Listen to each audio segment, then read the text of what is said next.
नमस्कार दोस्तों, नई सोच नई दिशा में आपका एक बार फिर से स्वागत है। तो आज हम डिस्कस करेंगे एचपीएसएससी हमीरपुर बोर्ड की तरफ से क्लर्क का एग्जाम हुआ था पिछले साल 2019 में। उसका जीके पार्ट 3 आपसे डिस्कस करेंगे। इस जीके पार्ट 3 में आपसे पॉलिटिकल के जितने भी क्वेश्चन पूछे गए थे, ओनली 20 क्वेश्चन पूछे गए थे हमीरपुर बोर्ड की तरफ से क्लर्क के एग्जाम में, तो वो आपसे डिस्कस करेंगे। दो पार्ट इसके बना चुका हूँ। अगर किसी भी पर्सन ने वो नहीं देखे तो आप प्लेलिस्ट में जाके भी देख सकते हैं। बहुत ही महत्वपूर्ण क्वेश्चन है आने वाले हिमाचल एग्जाम के लिए। टीजीटी, एलटी, शास्त्री और जितने भी आपके हमीरपुर बोर्ड की तरफ से एग्जाम करवाए जाएंगे उनके लिए काफ़ी महत्वपूर्ण क्वेश्चन है। तो हर क्वेश्चन के साथ आपको एक्स्ट्रा बताया जाएगा। तो जो नए हैं वो चैनल को सब्सक्राइब कर लें ताकि आने वाले हर वीडियो की अपडेट आपको समय समय पर मिलती रहे। तो चलते हैं आज के पहले क्वेश्चन की तरफ। भारतीय संविधान की प्रस्तावना में कौन से संवैधानिक संशोधन द्वारा परिवर्तन लाया गया था? चार ऑप्शन आपके पास हैं, ध्यान से इसका राइट आंसर बताएं। अगर बात करें 74 संविधान संशोधन कब हुआ था, अगर किसी को पता तो प्लीज बताएं। 74 संविधान संशोधन कब हुआ था? ये हुआ था आपका 1992 में, 1992 में ये आपका संविधान संशोधन हुआ था। इसमें किसकी व्यवस्था की गई थी? इसमें नगर पालिका को दर्जा दी गया था। और संविधान में नगर पालिका को कौन सी सूची में रखा गया है? उसे 12वीं सूची में रखा गया है। 12वीं सूची में रखा गया है। 1992 में इसका नगर पालिका को दर्जा दिया गया था। संविधान की 12वीं सूची में इसे रखा गया है। बात करें 73वें संविधान संशोधन में क्या हुआ था और ये कब हुआ था, अगर किसी को पता तो प्लीज बताएं। ये भी आपके 1992 में हुआ था और इसमें पंचायती राज को दर्जा दिया गया था। और पंचायती राज को कौन सी अनुसूची में रखा गया है? इसे 11वीं अनुसूची में रखा गया है। बात करें 44 में संविधान संशोधन कब हुआ था? 44वां संविधान संशोधन कब हुआ था? 1978 में ये हुआ था। इसमें आपके जीवन एवं जो आपकी व्यक्तिगत जितनी भी स्वतंत्रताएं और प्रेस की स्वतंत्रताएं होती हैं उसमें ये इसे सुनिश्चित किया गया था। बात करें 42वें संविधान संशोधन में आपके भारतीय संविधान की प्रस्तावना में से परिवर्तन किया, तो इसका राइट आंसर होगा 42वें संविधान संशोधन। तो इतने सारे मैंने आपको इफेक्ट बता दिए, आने वाले हिमाचल एग्जाम के लिए काफ़ी महत्वपूर्ण है। 74 संविधान संशोधन कब हुआ था? 1992। 43 में कब हुआ था? 1992। 44 में कब हुआ था? 1978 में। आप मुझे ये बताएं 42 में कब हुआ था? तो ऐसे क्वेश्चन आपके एग्जाम में बनेंगे और हमीरपुर बोर्ड की तरफ से ऐसे क्वेश्चन पूछे जा रहे हैं, तो वीडियो में अंत तक बने रहें। ये रहा नेक्स्ट क्वेश्चन। भारतीय संविधान में वनों को किस सूची में शामिल किया गया है? राज्य, संघ, संवर्ती, इसमें से कोई नहीं। चार ऑप्शन आपके पास हैं, ध्यान से इसका राइट आंसर बताएं। भारतीय संविधान में वनों को किस सूची में शामिल किया गया है? तो इसका राइट आंसर होगा संवर्ती सूची में। तो इस तरह के क्वेश्चन आपके हमीरपुर बोर्ड की तरफ से पूछे जा रहे हैं। आने वाले आपके LT commission, Shastri commission, TGT arts, medical, non medical, JFT commission और क्लर्क के जितने भी एग्जाम होंगे इस तरह क्वेश्चन आपके आने वाले हिमाचल एग्जाम के लिए बनेंगे। तो हर क्वेश्चन के साथ आपको एक्स्ट्रा बताया जा रहा है, तो प्लीज वीडियो में अंत तक बने रहें। ये रहा नेक्स्ट क्वेश्चन। भारतीय राज्य को भाषाई आधार पर किस वर्ष पुनर्गठित किया गया था? देखते हैं सबसे पहले कौन इसका राइट आंसर बता पाता है। भारतीय राज्य को भाषाई आधार पर किस वर्ष पुनर्गठित किया गया था? अगर आपको एग्जाम में पूछा जाए कि जो हमारी राजभाषा है उसे संविधान के कौन से भाग में रखा गया है?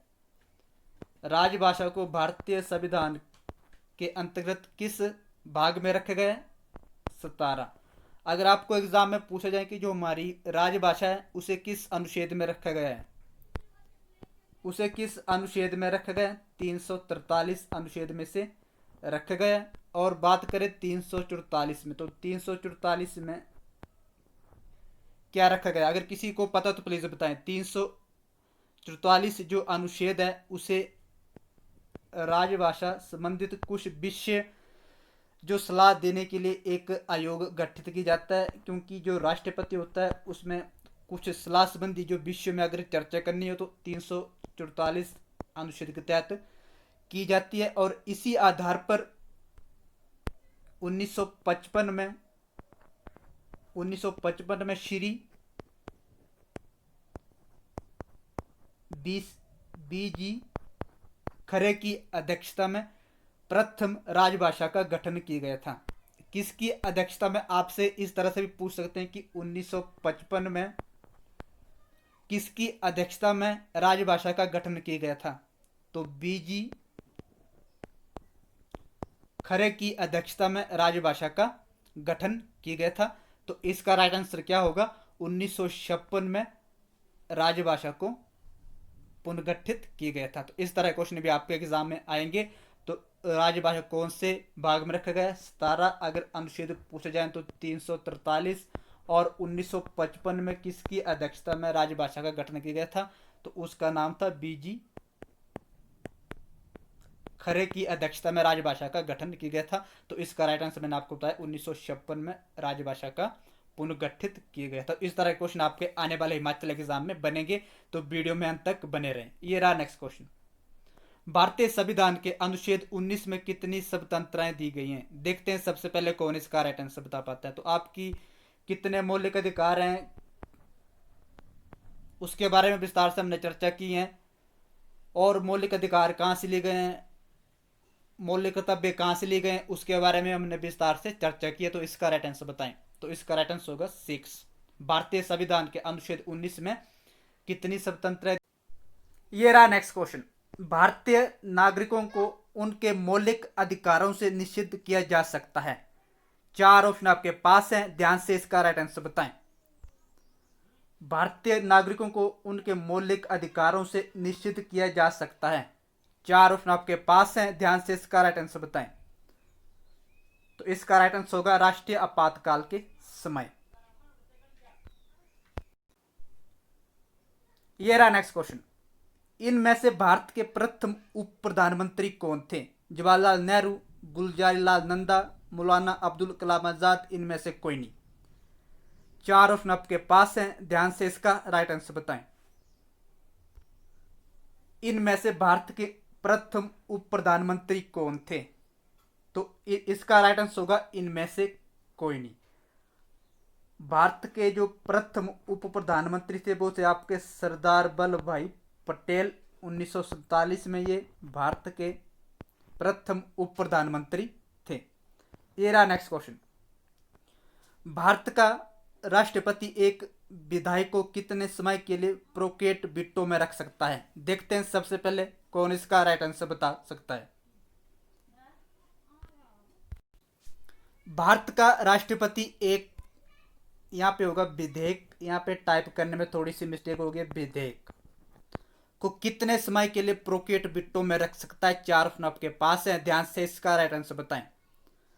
तो इसका राइट आंसर होगा इनमें से कोई नहीं। आप मुझे ये बताएं, भारत का राष्ट्रपति एक विधेयक को कितने समय के लिए प्रोकेट बिट्टो में रख सकता है।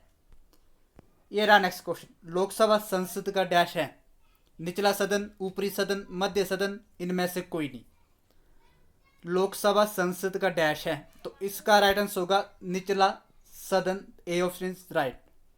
ये रहा नेक्स्ट क्वेश्चन, राज्यसभा इनमें से कौन से विधेयक को प्रारंभ नहीं कर सकती है। जल्दी से बताएं, राज्यसभा इनमें से कौन विधेयक को प्रारंभ नहीं कर सकती है। 4 ऑप्शन आपके पास है, ध्यान से इसका राइट आंसर बताएं। तो इसका राइट आंसर होगा साधारण विधेयक को।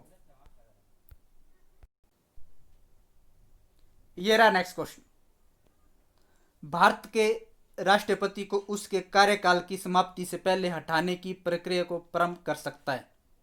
जल्दी से बताएं, भारत के राष्ट्रपति को अगर उसके कार्यकाल से हटाना हो या उसकी समाप्ति की प्रक्रिया को प्रारंभ करना हो तो वो किसके द्वारा की जाती है। लोकसभा, राज्यसभा, ए और बी दोनों। भारत के राष्ट्रपति को उसके कार्यकाल की समाप्ति से पहले हटाने की प्रक्रिया को प्रारंभ कर सकता है। तो इसका राइट आंसर होगा ए और बी दोनों, लोकसभा के द्वारा और राज्यसभा के द्वारा राष्ट्रपति को हटाया जा सकता है। ये रहा नेक्स्ट क्वेश्चन, जम्मू कश्मीर की प्रथम महिला मुख्यमंत्री कौन थी। जम्मू कश्मीर की प्रथम महिला मुख्यमंत्री कौन थी। देखते हैं सबसे पहले कौन इसका राइट आंसर बता पाता है। जम्मू कश्मीर की प्रथम महिला मुख्यमंत्री कौन थी, तो इसका राइट आंसर होगा महबूबा मुफ्ती। तो तो आप मुझे ये बताएं वर्तमान समय में जम्मू कश्मीर के जो मुख्यमंत्री है उनका नाम क्या है। ये रहा नेक्स्ट क्वेश्चन। उच्च न्यायालय के न्यायाधीश को पेंशन दी जाती है, जल्दी से बताएं उच्च न्यायालय के न्यायाधीश को पेंशन किसके द्वारा दी जाती है। अगर बात करें उच्च न्यायालय का जो गठन होता है वो किस अनुच्छेद के तहत किया जाता है, जल्दी से बताएं। ऐसे क्वेश्चन भी आपके एग्जाम में जरूर बनेंगे। उच्च न्यायालय का गठन किस अनुच्छेद के तहत किया जाता है, तो 124 अनुच्छेद के तहत किया जाता है। और इनकी नियुक्ति किसके द्वारा की जाती है, राष्ट्रपति के द्वारा उच्च न्यायालय की नियुक्ति की जाती है। गठन 124 अनुच्छेद के तहत किया जाता है। तो इसका राइट आंसर होगा भारत के संचित कोष से उच्च न्यायालय को जो पेंशन दी जाती है वो भारत के संचित कोष से दी जाती हैं। ये रहा नेक्स्ट क्वेश्चन। इनमें से कौन सी पंचायती राज संस्था नहीं है, इनमें से कौन सी पंचायती राज संस्था नहीं है। अगर बात करें पंचायती राज की तो आप मुझे ये बताएं 1957 में पंचायती राज की सिफारिश किसके द्वारा की गई थी, जल्दी से बताएं। सर्वप्रथम पंचायती राज की सिफारिश किसके द्वारा की गई थी, जल्दी से बताएं। तो बलवंत राय मेहता समिति के तहत 1957 में पंचायती राज की सिफारिश की गई थी। आप मुझे ये बताएं 1959 में किसके द्वारा पंचायती राज की नींव रखी गई थी, 1959 में किसके द्वारा पंचायती राज की नींव रखी गई थी। देखते हैं सबसे पहले कौन इसका राइट आंसर बता पाता है। अगर आप अच्छे ढंग से तैयारी करेंगे तो प्लीज़ बताएं 1959 में किसके द्वारा पंचायती राज की नींव रखी गई थी, जल्दी से बताएं। तो ये रखी गई थी पंडित जवाहरलाल नेहरू के द्वारा 1959 में पंचायती राज की नींव रखी गई थी। और सर्वप्रथम उसी दिन सर्वप्रथम राजस्थान के नागौर जिले को पंचायती राज को पूरे भारत में लागू कर दी गया था। तो नींव किसके द्वारा रखी गई थी, पंडित जवाहरलाल नेहरू के द्वारा 1959 में। और 1957 में किसकी सिफारिश के द्वारा इस पंचायती राज समिति का गठन किया गया था, बलवंत राय मेहता समिति के द्वारा पंचायती राज की सिफारिश की गई थी 1957 में। नींव किसके द्वारा रखी गई थी, पंडित जवाहरलाल नेहरू के द्वारा पंचायती राज की नींव रखी गई थी। और इसे पूरे भारत में 1959 में राजस्थान के नागौर जिले में लागू कर दी गया था, संपूर्ण रूप से उसे लागू कर दी गया था। तो इसका राइट आंसर होगा ग्राम सहकारी सोसाइटी। तो इसका ये संस्था नहीं, ये पंचायती राज की संस्था नहीं है। ये रहा नेक्स्ट क्वेश्चन। राष्ट्रपति ने किस वर्ष आंतरिक विवाद के लिए राष्ट्रीय आपातकाल लागू किया था, राष्ट्रपति ने किस वर्ष आंतरिक विवाद के लिए राष्ट्रीय आपातकाल लागू किया था, जल्दी से बताएं। 1962, 1965, 1971, इनमें से कोई नहीं। तो इसका राइट आंसर होगा इनमें से कोई नहीं। आप मुझे कमेंट में ये बताएं कि राष्ट्रपति ने किस वर्ष आंतरिक विवाद के लिए राष्ट्रीय आपातकाल लागू किया। देखते हैं आप कितनी तैयारी कर रहे हैं आने वाले हिमाचल एग्जाम के लिए। ये रहा नेक्स्ट क्वेश्चन। प्रथम वित्त आयोग का गठन किस वर्ष हुआ था, जल्दी से बताएं। प्रथम वित्त आयोग का गठन किस वर्ष हुआ था। देखते हैं सबसे पहले कौन इसका राइट आंसर बता पाता है। अगर बात करें वित्त आयोग की तो जो आपका वित्त आयोग है इसे भारतीय संविधान के कौन से अनुच्छेद के तहत इसका गठन किया जाता है। वित्त आयोग का जो गठन किया जाता है वो किस अनुच्छेद के तहत किया जाता है, 280। तो ऐसे क्वेश्चन भी आपके एग्जाम में पूछ सकते हैं कि जो आपका वित्त आयोग है उसका गठन किस अनुच्छेद के तहत किया जाता है, तो 280। और जो आपका वित्त आयोग है इसमें आपके 4 सदस्य और 1 अध्यक्ष होता है। वित्त आयोग में 4 सदस्य एंड 1 अध्यक्ष होता है। और इसकी जो नियुक्ति होती है वो राष्ट्रपति के द्वारा की जाती है। इसका कार्यकाल 5 साल का होता है। और आप मुझे ये बताएं जो आपका जो प्रथम वित्त आयोग का गठन हुआ था 1951 में, बी ऑप्शन इज राइट। तो इसके प्रथम अध्यक्ष कौन थे।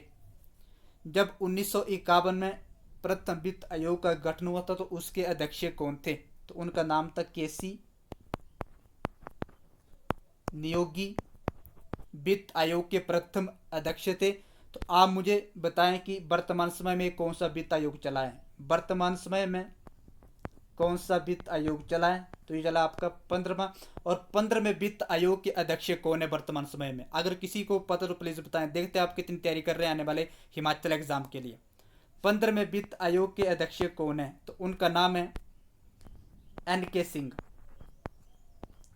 NK सिंह 15वें वित्त आयोग के अध्यक्ष हैं। तो इसका राइट आंसर क्या होगा? प्रथम वित्त आयोग का गठन कब हुआ था? 1951 में। अगर आपसे वित्त आयोग का अध्यक्ष पूछे जाए कि प्रथम वित्त आयोग के अध्यक्ष कौन थे, तो वो थे आपके KC नियोगी। और वर्तमान समय में 15वें वित्त आयोग के अध्यक्ष कौन है? NK सिंह। तो ऐसे क्वेश्चन भी आपके एग्जाम में बनेंगे। किस अनुच्छेद के तहत गठन किया जाता है वित्त आयोग का? 280। तो वो भी मैंने आपको बता दिया है, नियुक्ति राष्ट्रपति के द्वारा की जाती है। तो ऐसे क्वेश्चन भी आपके एग्जाम में बनेंगे। ये रहा नेक्स्ट क्वेश्चन। भारतीय संसद के द्वारा दी एंटी डिफेक्शन एक्ट किस वर्ष पारित किया गया था? भारतीय संसद के द्वारा दी एंटी डिफेक्शन एक्ट किस वर्ष पारित किया गया था? 4 ऑप्शन आपके पास हैं, ध्यान से इसका राइट आंसर बताएं। तो इसका राइट आंसर होगा 1985 में भारतीय संसद के द्वारा दी एंटी डिफेक्शन एक्ट पारित किया गया था। ऐसे क्वेश्चन पूछे जा रहे हैं आपके पॉलिटिकल साइंस के, तो आने वाले हिमाचल एग्जाम के लिए काफी महत्वपूर्ण है। ये रहा नेक्स्ट क्वेश्चन। भारत में लोकपाल की धारणा किस देश से ली गई है? भारत में लोकपाल की धारणा किस देश से ली गई है? देखते हैं सबसे पहले कौन इसका राइट आंसर बता पाता है। USA, UK, USSR, इनमें से कोई नहीं। तो इसका राइट आंसर होगा इनमें से कोई नहीं। आप मुझे कमेंट में ये बताएं कि जो भारत में लोकपाल की धारणा है वो किस देश से ली गई है। इसका जवाब आप मुझे कमेंट में दें। ये रहा नेक्स्ट क्वेश्चन। किसने कहा कि मनुष्य एक सामाजिक प्राणी है? किसने कहा कि मनुष्य एक सामाजिक प्राणी है? प्लूटो, अरस्तु, रूसो, लास्की। तो इसका राइट आंसर होगा अरस्तु। तो इसने कहा था कि मनुष्य एक सामाजिक प्राणी है। ये रहा नेक्स्ट क्वेश्चन। भारत और पाकिस्तान के बीच शिमला समझौता पर हस्ताक्षर किस वर्ष किए गए थे? 4 ऑप्शन आपके पास हैं, ध्यान से इसका राइट आंसर बताएं। भारत और पाकिस्तान के बीच शिमला समझौता पर हस्ताक्षर किस वर्ष किए गए थे? 1965, 1968, 1971, इनमें से कोई नहीं। तो इसका राइट आंसर होगा इनमें से कोई नहीं। आप मुझे कमेंट में ये बताएं कि भारत और पाकिस्तान के बीच वो शिमला समझौता हुआ था वो कहाँ पर हुआ था और किस वर्ष इसके ऊपर हस्ताक्षर किए गए थे। देखते हैं आप कितनी जानकारी रख रहे हैं पॉलिटिकल साइंस के बारे में। ये रहा पॉलिटिकल साइंस का अंतिम क्वेश्चन। भारतीय कम्युनिस्ट पार्टी का गठन किस वर्ष हुआ था? भारतीय कम्युनिस्ट पार्टी का गठन किस वर्ष हुआ था? देखते हैं सबसे पहले कौन इसका राइट आंसर बता पाता है। भारतीय कम्युनिस्ट पार्टी का गठन कब हुआ था? तो इसका राइट आंसर है 1925 में भारतीय कम्युनिस्ट पार्टी का गठन हुआ था। तो आपके आज 20 क्वेश्चन आपके पॉलिटिकल साइंस के पूछे गए थे क्लर्क के एग्जाम में 2019 में। तो आने वाले हिमाचल एग्जाम के लिए काफ़ी महत्वपूर्ण है। तो इससे पहले हमने आपको पता कि वीडियो के अंत में हम डिस्कस कर रहे हैं महत्वपूर्ण डेज के बारे में। तो इससे पहले हमने आपके अप्रैल माह में के जितने भी महत्वपूर्ण डेज थे उसके बारे में विस्तार से चर्चा की थी। तो आज हम डिस्कस करेंगे मई माह के जितने भी आपके महत्वपूर्ण दिवस है उसके बारे में विस्तार से चर्चा करेंगे। तो आप मुझे ये बताएं विश्व श्रमिक दिवस कब मनाया जाता है? विश्व श्रमिक दिवस कब मनाया जाता है? अगर किसी को पता तो प्लीज़ बताएं। तो ये मनाया जाता है आपका 1 मई को विश्व श्रमिक दिवस मनाया जाता है। आप मुझे ये बताएं विश्व प्रेस स्वतंत्रता दिवस कब मनाया जाता है? विश्व प्रेस स्वतंत्रता दिवस कब मनाया जाता है? इसका राइट आंसर होगा 3 मई को विश्व प्रेस स्वतंत्रता दिवस मनाया जाता है। बात करें विश्व प्रवासी पक्षी दिवस कब मनाया जाता है? विश्व प्रवासी पक्षी दिवस कब मनाया जाता है? जल्दी से बताएं। तो ये मनाया जाता है आपका 8 मई को। और 8 मई को और कौन सा दिन मनाया जाता है? जल्दी से बताएं। 8 मई को कौन सा दिन मनाया जाता है? विश्व रेड क्रॉस दिवस आपका 8 मई को मनाया जाता है। और बात करें तो विश्व नर्स दिवस कब मनाया जाता है? विश्व नर्स दिवस कब मनाया जाता है? ऐसे क्वेश्चन आपके एग्जाम में पूछे जाएंगे। डे से जितने भी क्वेश्चन करवाए जा रहे हैं एक क्वेश्चन आपके एग्जाम में जरूर बनता है। विश्व नर्स दिवस कब मनाया जाता है? तो यह आपका मनाया जाता है 12 मई को विश्व नर्स दिवस मनाया जाता है। नेक्स्ट बात करें, विश्व संग्रहालय दिवस कब मनाया जाता है। विश्व संग्रहालय दिवस कब मनाया जाता है, अगर किसी को पता तो प्लीज़ बताएं। विश्व संग्रहालय दिवस कब मनाया जाता है, मनाया जाता है आपका 18 मई को। बात करें विश्व परिवार दिवस कब मनाया जाता है। विश्व परिवार दिवस कब मनाया जाता है, जल्दी से बताएं, अगर किसी को पता तो प्लीज बताएं। विश्व परिवार दिवस कब मनाया जाता है, तो ये मनाया जाता है आपका 15 मई को, विश्व परिवार दिवस। नेक्स्ट बात करें, विश्व दूर संचार दिवस कब मनाया जाता है। विश्व दूर संचार दिवस कब मनाया जाता है, जल्दी से बताएं। तो ये आपका 17 मई को विश्व दूर संचार दिवस मनाया जाता है। बात करें माउंट एवरेस्ट दिवस कब मनाया जाता है। माउंट एवरेस्ट दिवस कब मनाया जाता है, अगर किसी को पता तो प्लीज बताएं। 29 मई को आपका माउंट एवरेस्ट दिवस मनाया जाता है। बात करें विश्व तंबाकू रोधी दिवस कब मनाया जाता है। विश्व तंबाकू रोधी दिवस कब मनाया जाता है। विश्व तंबाकू रोधी दिवस कब मनाया जाता है, तो ये मनाया जाता है आपका 31 मई को। तो आपके महिमा के जितने भी महत्वपूर्ण दिवस है वो इस चैनल के माध्यम से डिस्कस कर लिए गए। अगर वीडियो अच्छी लगे तो please like share and subscribe जरूर कर दें। तो मिलते हैं अगली वीडियो के साथ, तब तक के लिए धन्यवाद।